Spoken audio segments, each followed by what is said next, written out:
happy to introduce our first speaker today, Frank Rose. Frank is an expert, follows a student, a scholar on digital culture, and he particularly looks at how technology is changing the art of storytelling. He's investigated, he's written about the physical-virtual divide. He is going to talk today about the future as he sees it, some of the disruptions in media, and some of the potential that those of us who are solution makers, and that's what we do at Stanford, we find the issues, but we make solutions, some of the opportunities that we have. So, Frank. I'm going to be slightly perverse and start looking at the future by looking at the past.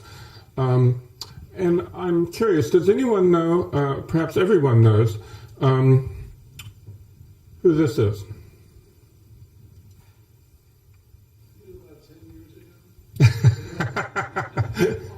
I wish. No, this is Charles Dickens at the age of 27. This was done in 1839. And the reason I bring Dickens up is because I think he occupies a place in relation to his time that we find ourselves in relation to our time. The difference is that he was going into the industrial age and we're coming out of it. So, today people tend to think of Dickens as the sort of icon of the literary establishment, of something that's very much under threat. But at the time when this was done, Dickens was the threat.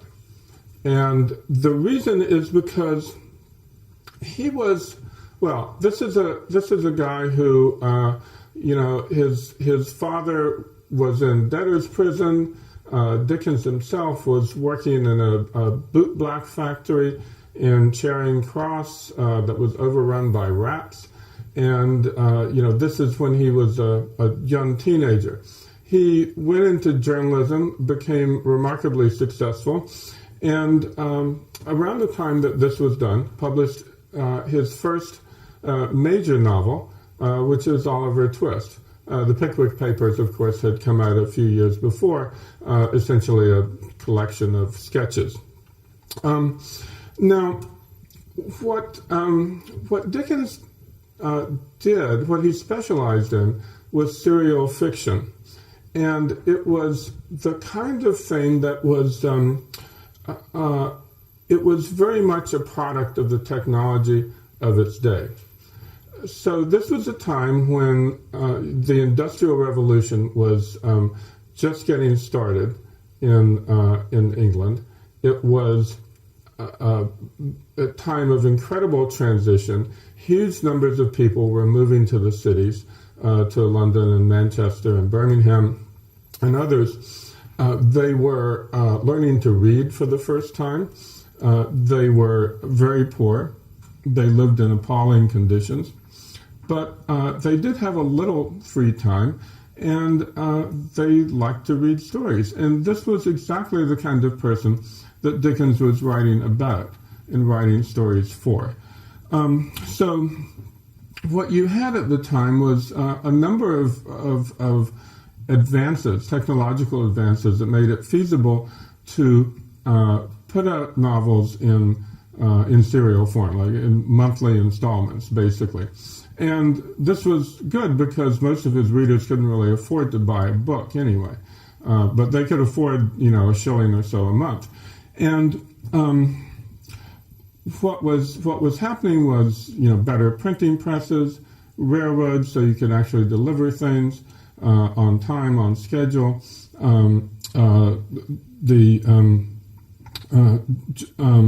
Paper was, manufacture of paper was vastly improving. And so Dickens was able to take advantage of that. Now, the unforeseen consequence of that was that it gave his readers an opportunity to talk back to him. Dickens, like pretty much every other writer, wrote on deadline. And, so when the deadline was approaching, he was still, somewhere in the middle of his assignment. And this meant that everything that he wrote was a work in progress, and people were able to comment on it as it was being written. And he was always pretty interested in what they had to say. It meant that he had a way to commune, so to speak, with his readers. Now, meanwhile, elsewhere in London, this man was working. This, of course, is Charles Babbage, and what we see is his analytical engine, which would have been the first general-purpose computer if it had ever been built. It was being championed by Ada Keene, the Countess of Lovelace, and she had written a program for it. This is Byron's daughter, of course. She was a regular at court, and she predicted that with a machine like this, it could compose music, it could produce graphics, it could have all kinds of practical and scientific uses. Now, of course, it was never built, but it's kind of fun to think about what might have happened. It's like, would Dickens have been a blogger? Well, definitely. The evidence suggests that his blog might have looked a little bit like this. So, even as it was, future historians were able to get a sense of how, of the advantages that he got from the connection that he had with his audience. Now, what did get built was this. Right around the same time, this was Richard Hoe, a printer in New York who was born the same year Dickens was, which was 1812. And he, right around this time, perfected this machine, which was the first really high-speed printer. So the steam-powered computer never got built, but the steam-powered high-speed printer did. And it really revolutionized the media industry as it existed at the time.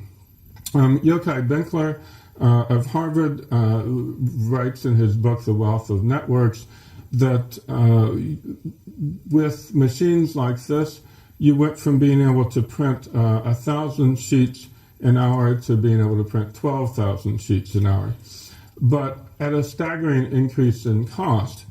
In 1835, you could start a newspaper for about $12,500, the equivalent in today's dollars. By 1850, it was more like $2.5 million. So obviously, it became prohibitive for most people to start a newspaper by the 1850s. But at the same time, it changed our conception of print. It changed our idea of what a newspaper was. It had been, up until then, that a newspaper was essentially a forum for discussion, and they would lift news from other sources and print it. But mainly, it was where people debated the events of the day. And what happened with after high-speed presses came in, however, was that suddenly the ante was upped considerably. So newspaper publishers, started hiring reporters, which was a very novel idea at the time.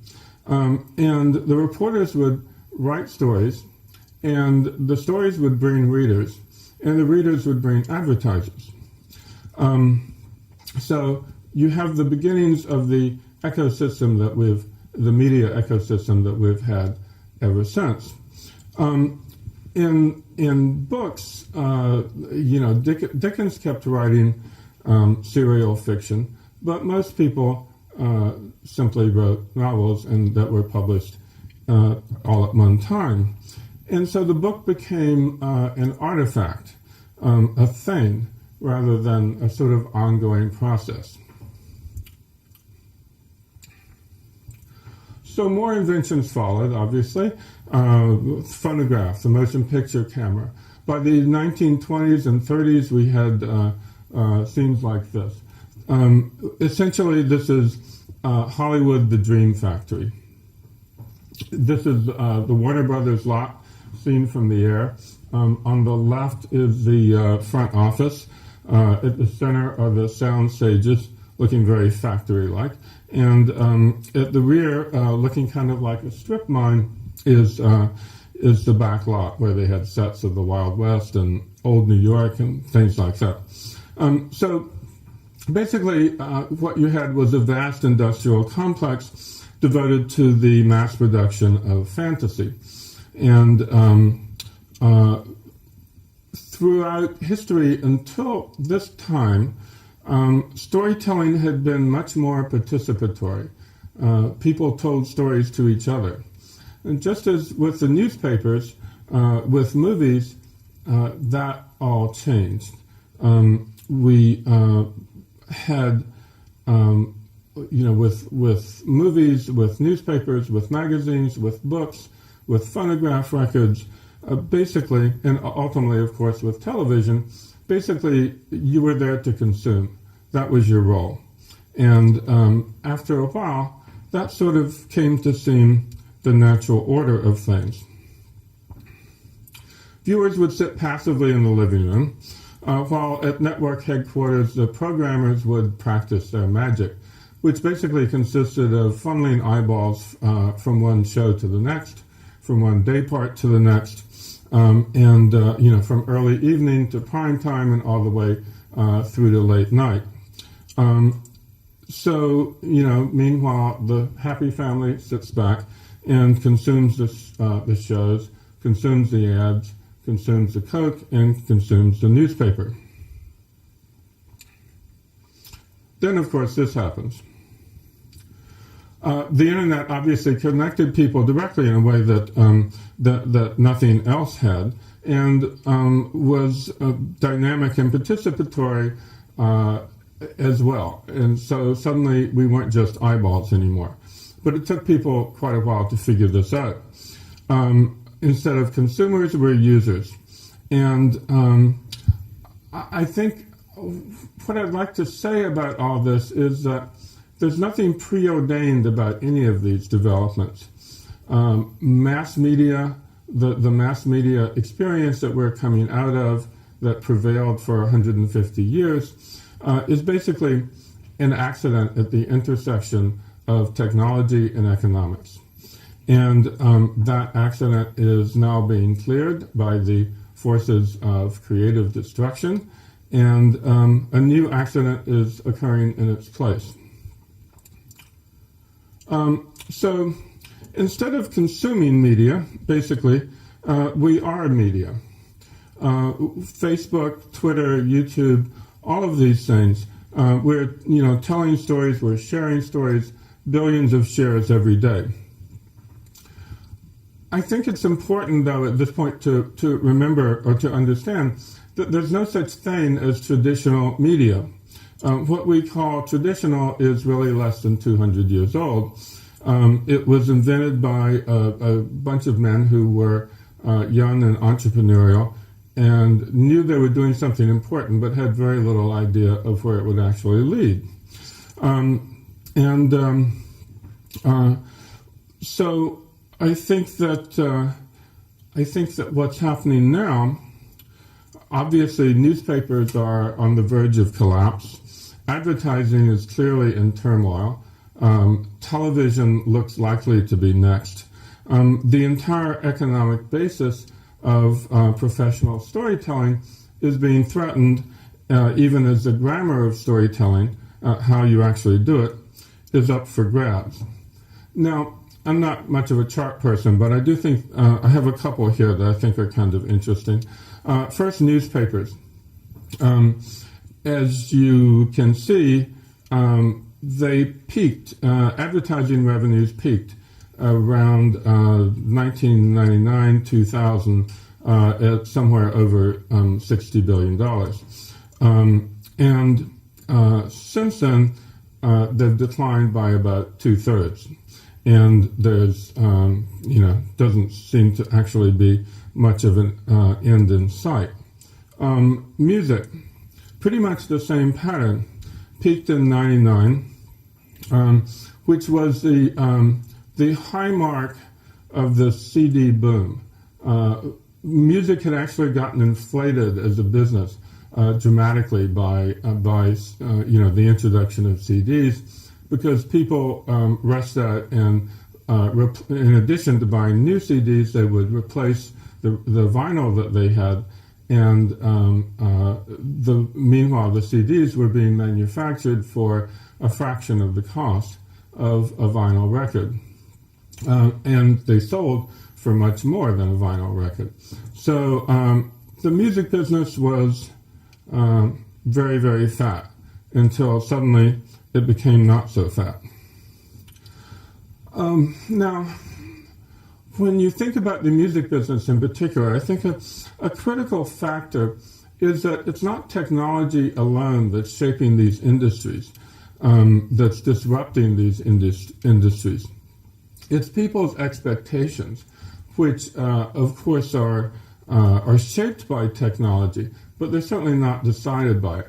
I mean, I'm sure everybody here remembers or has heard of of Apple's Newton, right? So 1993, Apple introduces a pad, a computer pad.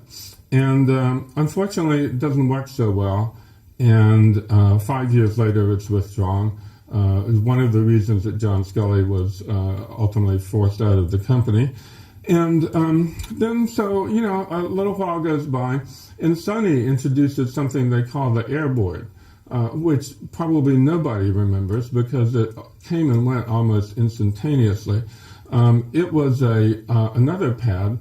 You could even watch TV on it, but unfortunately it cost about $1,300 a piece, and that was a little much. So I've been thinking about this, and I think there are really three powerful ways in which our expectations have been reshaped by media technology in the last few years, the last decade or more. The first is involvement. We really expect to be involved in our entertainment in a way that we didn't used to. I don't know if anybody remembers the couch potato phenomenon or has heard of that. So New York Magazine in 1987 runs a cover story on the social lethargy of middle-aged boomers and dubs them couch potatoes. It's sort of the ultimate passive consumer. So not only is that over, it's not even a memory for anybody who's under 30. Instead, we have the internet, we have video games, and people expect, not just want, but expect to participate actively in their entertainment. They expect to be, media critics. They expect to be media providers, and they even expect to be media distributors through the act of sharing over social networks. Now, television has started to catch on to this, and Hollywood as well. This is a scene from The Walking Dead, which premiered in 2010 and is now the most watched series on television. And in an effort to increase our involvement in this show, AMC has really sort of pulled out all the stops. They've done all kinds of things. The story is told through all kinds of different media at once. There's in addition to the TV show and the comic that it's based on, there are web videos, there are video games, there are various types of apps.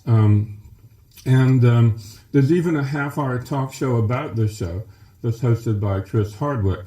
And not to mention, there's a zombie school. AMC runs a zombie school for people who want to be extras.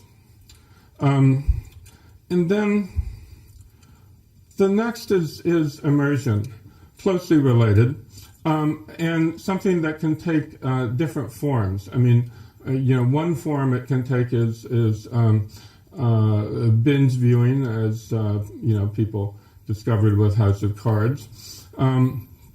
Another is the things like the zombie escape that AMC did at Comic-Con for The Walking Dead. It's a live event where had people dressed up in zombie costumes running through the streets of San Diego. Either way, what is happening is that people want to enter the world of the story. They want to inhabit it, and they want to inhabit it on their own terms.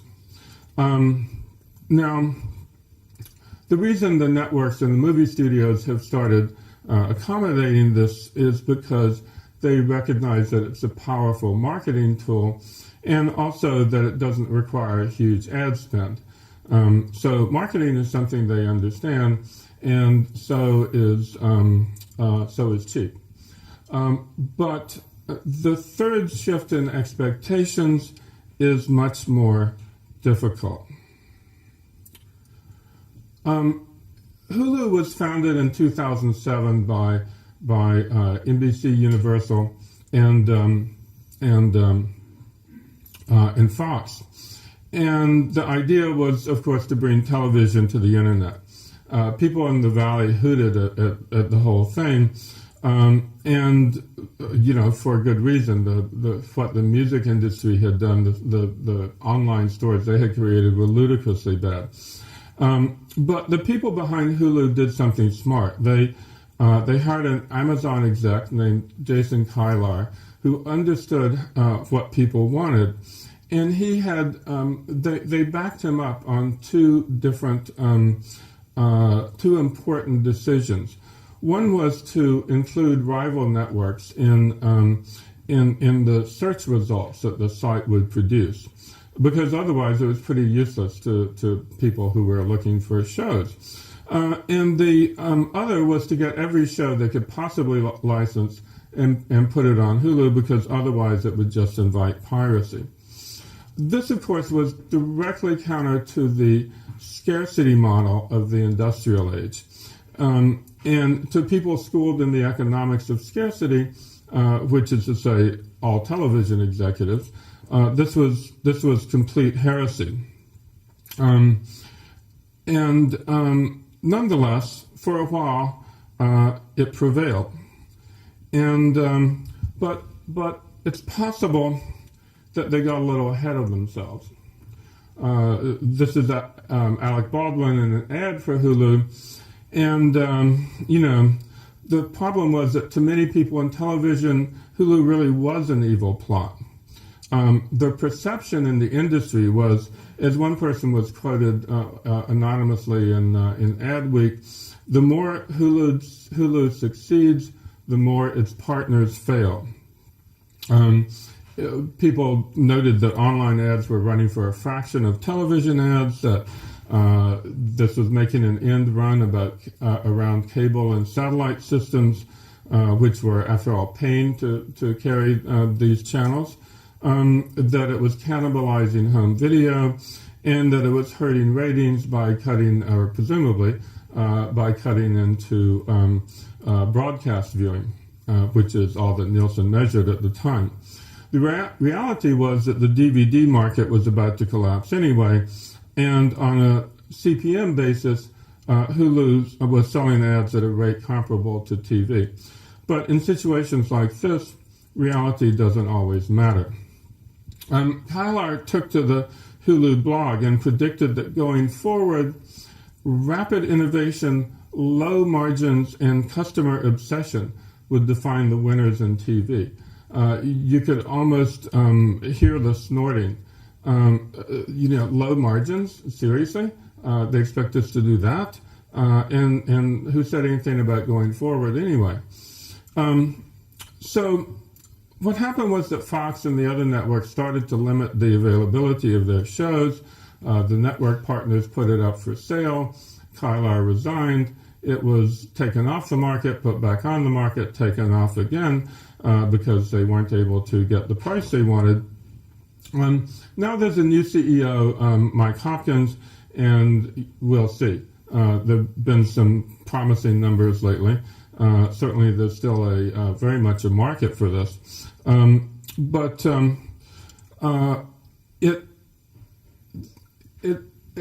I have to say that the list of self-disrupting industries, not just in media but anywhere, is very, very small.